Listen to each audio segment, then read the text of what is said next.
So we've dealt with presuppositions in this issue, and extremely important. Now we need to look at methodology. We want to look at comprehensiveness and depth, the historical grammatical method, historical criteria, and E.P. Saunders. Adolf Schlatter, comprehensiveness and depth. Adolf Schlatter, 16th of August 1852, 19th of May 1938, wrote over 400 papers on theology and New Testament studies.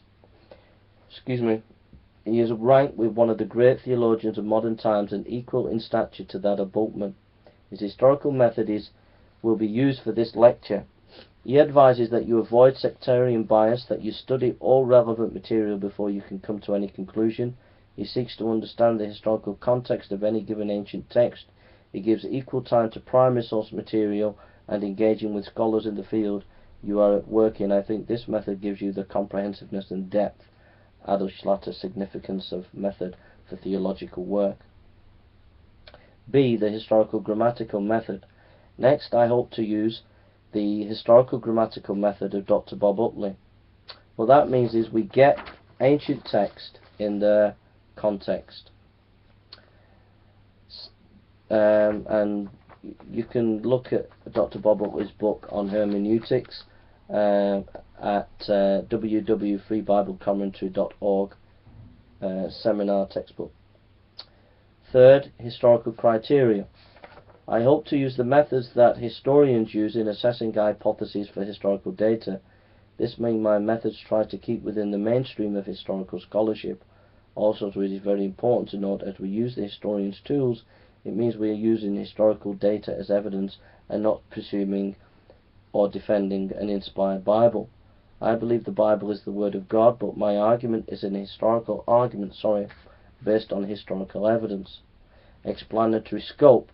These are some of the secular methods of doing history that I am using. I am not going to defend the Bible for the resurrection. I'm not going to use the Bible as my principal evidence here. I'm using secular methods of history to interpret ancient documents. Some of those documents are the Bible, but I'm not presuming that the Bible is inspired at this point. Number 1, explanatory scope. This is a secular method. The hypothesis that has the most relevant facts has the best explanatory scope. My historical criteria is as follows. Number 2, explanatory power. This looks at quality of the given facts. If you can explain your position with less ambiguity, that it has better explanatory power. If one has strong presence, you may get some due to the nature of patchiness of history. Number 3, plausibility. The hypothesis conforms to the background knowledge better than other positions. We look at opponents' views and see also if they are confirmed by anything in history or today by sciences. Number 4, less ad hoc. When we use less non-evidence assumptions, we are in a better position than using such arguments that lack any evidence. Number 5, illumination. An hypothesis can provide good solutions to historical problems, and if this is the position, it strengthens one's case. Page 109 to 111, The Resurrection of Jesus, Mike Licona, A New Historical Approach. IVP 2010. He writes, when conducting authentic historical investigation, one cannot presume that the sources with which they are working are inerrant or divinely inspired. Otherwise, we would simply conclude everything reported to those sources is true and wrap up the investigation. A theologian can do that when studying Jesus. A historian does not have the luxury. Theology and history are different disciplines with different objectives and approaches. Now, I believe that everything in the Bible is true, but that's a statement of faith and has to be argued by reasons of a different sort. My objective in the book was to see what I could prove concerning Jesus' resurrection with reasonable and adequate historical certainty and apart from any faith commitment. Dr. Licona, roundtable discussion with Mike Licona on the resurrection of Jesus, a new historiographical approach. Denny Atkin, Craig Blomberg, Paul Copan, Michael Kruger, and Michael Licona, and Charles Qualls, Southern Theological Review. I'm using these historical methods, and I'm basing my argument for the resurrection on what we already know as well. So I'm using secular methods, but I'm also basing my argument on what we know as scholars. This is important because a lot of atheists will say that Jesus is a myth, and they don't realize that modern scholarship has come to some certain results, that Jesus did exist. So E.P. Sanders and the Academy, is true that many lives of Jesus are produced by scholars and are biased, but at the same time we must realize that modern scholarship has come to a general agreement about some facts as to the life of Jesus. It would be unwise to build a foundation without paying its respects and using some of this scholarship and its conclusions. What atheists do not tell you is Dr. Richard Carrier, Earl J. Doughty, David Fitzgerald and Robert Price are all skeptics who say Jesus never existed, which makes them fringe scholars who are flying in the face of mainstream scholarship. I do not say I agree with all the methods and conclusions of mainstream scholarship, but at the same time I acknowledge we are making progress in our understanding of Jesus. Some of the facts we know about Jesus, and most scholars agree on, are as follows. Jesus was baptized by John the Baptist. Jesus was a Galilean, he preached and did healings. Jesus had 12 disciples, according to him. Jesus did his work for Israel. Jesus was controversial at the temple. Jesus was crucified outside Jerusalem by Roman authorities. After his death, Jesus' followers continued as a clear movement. A group of Jews persecuted at least parts of the new movement. The persecution continued up to the end of Paul's career. Jesus and Judaism, Philadelphia Fortress Press, E.P. Sanders, 1985.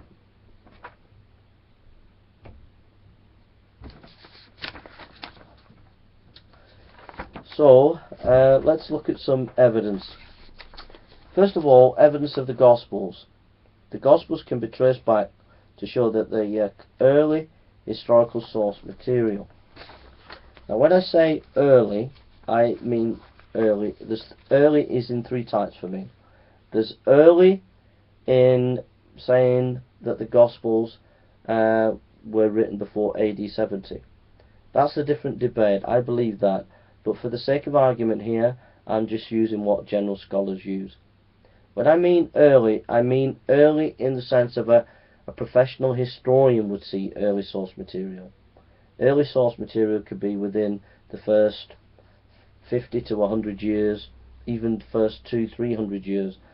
Early means you've got good grounds to say that this material is helpful material to come to understand the historical significance of the events that you're looking at. That's what I mean by early. Okay?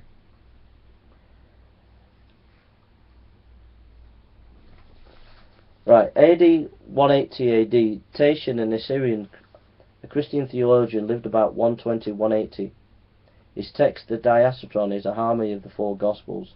The text was used by Syriac-speaking churches and was the standard text for Christians of that time. 150 AD, Justin Martin, First Apology, quotes the Gospel of John, chapter 3, Apologize 61:4-5. 130 AD, Eusebius the historian says that Papias talks about the writings by Matthew and Mark when Papias wrote his 5-volume exposition of the oracles of the Lord about 130. This is backed up by the Rylands Papyri that contains a fragment of John's Gospel dating at 130 AD. This means the Gospel of John was much earlier. 120 AD, Polycarp, a disciple of Apostle John, in his letter of Philippian church, he quotes from the Gospels and the other New Testament books. 100 AD, the Didache was a teaching used widely by the church. The writer quotes from Matthew and the Lord's Prayer. 95 AD, Clement quotes Matthew in 1 Clement 13:1-2. All this evidence shows that the Gospels are first-century documents. They are written when the live witnesses were around. To quote the Gospels as the fathers did show that they were much widely used and circulated. This would have taken time to copy and send them around the ancient world. It is reasonable to assume early dates for the Gospels to account for the wide use of these texts. The scholars who agree with this, and I give them a list of scholars: Jean Carmignac, Philip Rowland, Karsten Peter Thiede, John Arthur Thomas Robinson, etc. More details: early eyewitnesses of Jesus, J. Warner Wallace. We read in Ignatius' letter, Trallians 9:4, J. and Delhi Kelly, Early Christian Creeds, London, Longman, 1963, page 68. Jesus Christ was the stock of David, who was from the Mary. He was truly born and ate and drank, was truly persecuted under Pontius Pilate, was truly crucified and died, who also was truly raised from the dead, his Father raising him. Ignatius based his comments on the Gospels. He knows at least 3 Gospels: Matthew, Mark, and Luke. Matthew, Luke, and John. He also quotes the text Matthew 12:23 in his letter Ephesians 4:2. He quotes Luke 24:39 in his letter to Smyrnians in 3:2, and in John 3:8 he quotes this in his letter Philadelphia 7:1. Also note page 28 of the Gospel Truth, Paul Barnett, IVP 2012. Ignatius wrote about 110 AD, so it puts the Gospels as 1st century historical source material. So what I'm saying is that this Gospel material is well within the criteria of early historical material, and is a good basis to be able to come to an understanding of whether Jesus Christ died and rose again from a historical, fair perspective. Next thing I want to share is that Gospels are accurate historical documents. Now, the historical evidence for this is many pieces of evidence. Bethesda in John 1:44. This text tells us Andrew and Peter came from the city. They were fishermen. Archaeologists discovered a plethora of fishing implements in a house in Bethsaida. In Cana, John 2:1-11, archaeologists who think Khirbet Cana is the place where Jesus did the miracles of turning water into wine found storage facilities for water. Pool of Bethesda. John describes a pool called Bethesda. John 5:2 in Jerusalem near the Sheep Gate. Von Walder writes, the discovery of the pools proves beyond doubt that the description of this pool was not the creation of the evangelist, but reflected accurate and detailed knowledge of Jerusalem. Inscription about Pontius Pilate is mentioned in all 4 Gospels, and we found this. The boy Jesus in the temple in Luke 2:41-50. The discovery of a stairway south of the southern wall on the temple makes it clear that it was there that the young Jesus amazed the rabbis by his knowledge.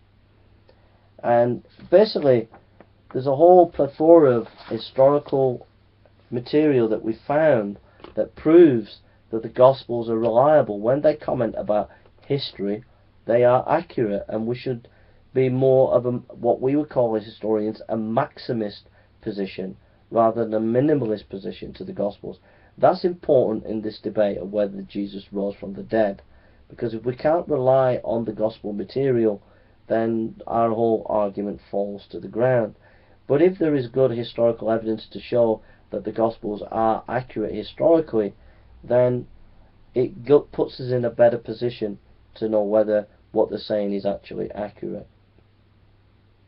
If we compare the Gnostic Gospels, we'll leave it there and we'll come back to the historical issues of the Gospels.